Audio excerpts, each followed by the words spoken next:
pengumuman MSCI ini membuat marketnya itu kalau bahasa Anan itu jadi jittery.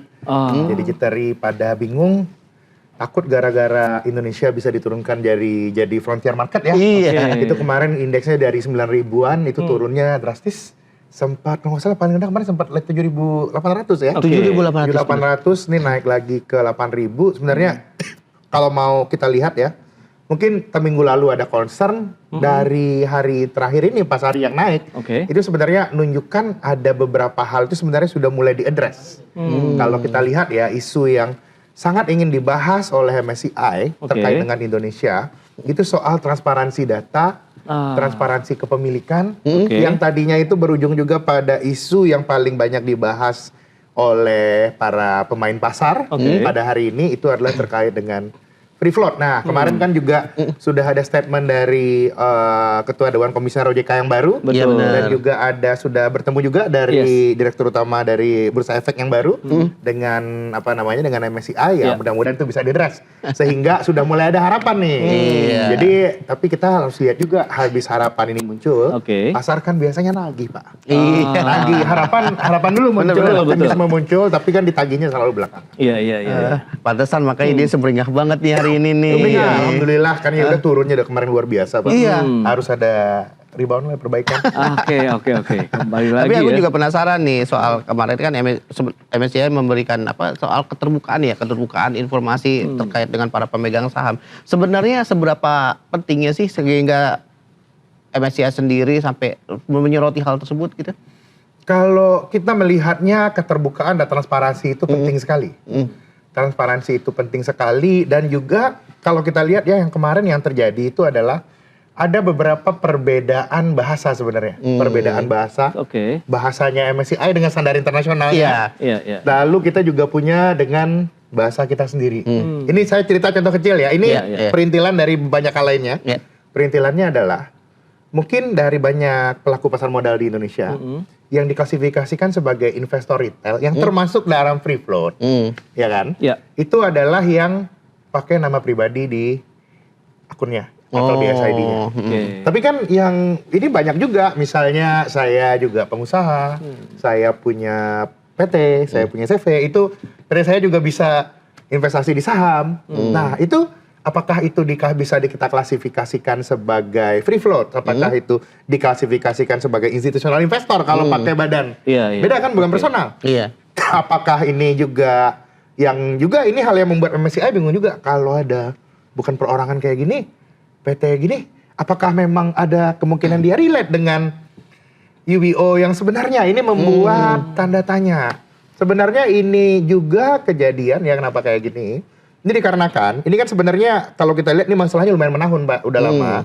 Ada isu terkait MSCI dan dan free float di Bursa Saham Indonesia.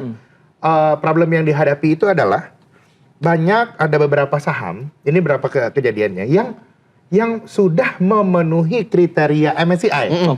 Baik dari sisi likuiditas, kan MSCI punya kriteria likuiditasnya. Kriteria market cap, masuk ke MSCI. Tapi datang komplain dari fund-fund yang menggunakan benchmarknya sebagai MSCI. Ini kamu masukin dalam indeks MSCI.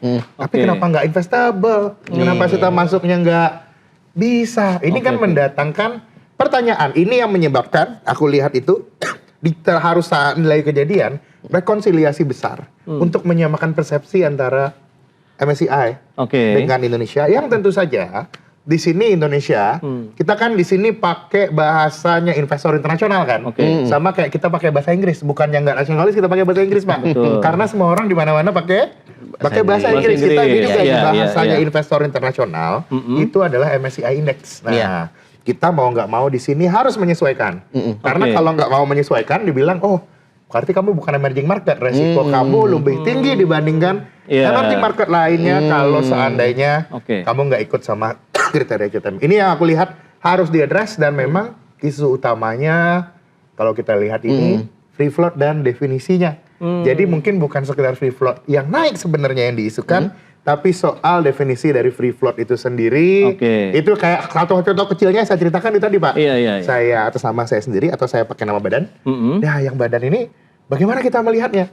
Kalau kita di sini kan sama aja ini kayak Iya. investor yang lain kan. Oke. Tapi di situ lihat enggak ini institusional.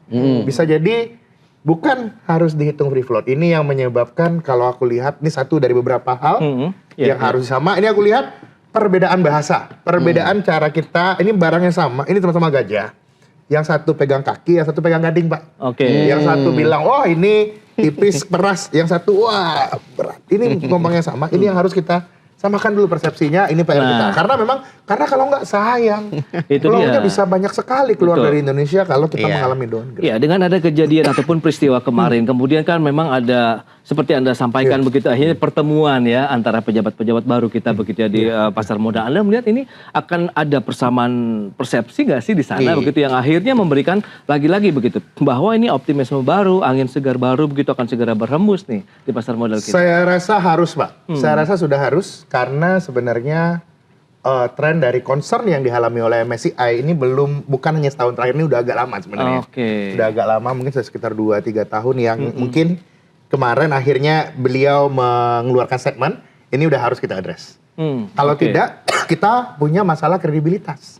Kredibilitas pasar saham. Iya, iya, iya. Pasar saham kita naik, pertanyaannya seperti ini. Sahamnya naik karena MSCI atau karena fundamental? Kalau saya melihat pasar sahamnya itu yang sehat, Ya. sahamnya masuk MSCI itu seharusnya adalah bonus. Bonusnya, Bonus betul. dari kinerja yang Iya. bagus. Partisipasi investor semuanya setuju, misalnya saham X naik, partisipasinya tinggi. Oke. Semua orang punya, baik retail ataupun institusi dan asing juga, likuiditasnya tinggi, akhirnya dia bisa masuk MSCI. Jadi, kalau saya lihat yang mesti diperbaiki adalah jangan MSCI-nya dijadikan goal, Pak. Iya. Nggak. Jangan hasil. Di sini kita berproses, proses yang bagus, jadi MSCI adalah bonus. Bonus, Itu ya. kira-kira. Nah, Kalau itu enggak, dia. kalau enggak yang kejadian, kalau kita menarik MSCI jadi kaget, hah? Jadi kamu masukkan di sini, padahal sebenarnya kayaknya misalnya likuiditasnya naik. Ini banyak isu ya muncul di Iya, market iya. ya. Likuiditasnya naik, market cap-nya sampai, tapi ternyata nggak qualified di MSCI. Itu Oke. aku lihat harus kita review bersama. Jangan sampai kejadiannya gitu lagi, Pak. Nah, kan pemerintah udah mencoba memenuhi ya Iya. persyaratan gitu. Tadi kan dari 7,5 kalau kita bisa free float ya 7,5%, akhirnya naik nih jadi 15. Nah, Anda melihat ini poin yang memang akhirnya akan ada titik temu di sana dengan persyaratan yang diajukan sama MSCI sendiri, kemudian dengan pasar modal Indonesia atau bagaimana? Kalau saya lihat menaikkan ke 15% itu membuat pasar modal kita akan lebih sehat dalam jangka panjang.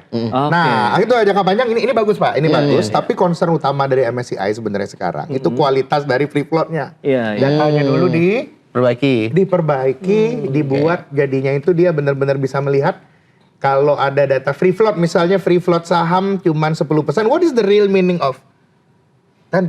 Iya, iya. Oke. Bagaimana orang harus lihat strukturnya seperti apa gitu.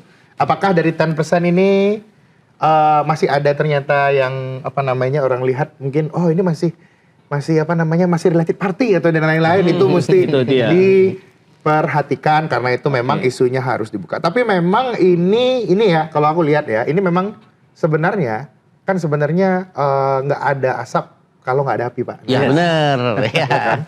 Nggak ada asap kalau nggak ada api. Kalau mau kita lihat, ini sebenarnya kondisi di stock market ini dengan kondisi makro kita.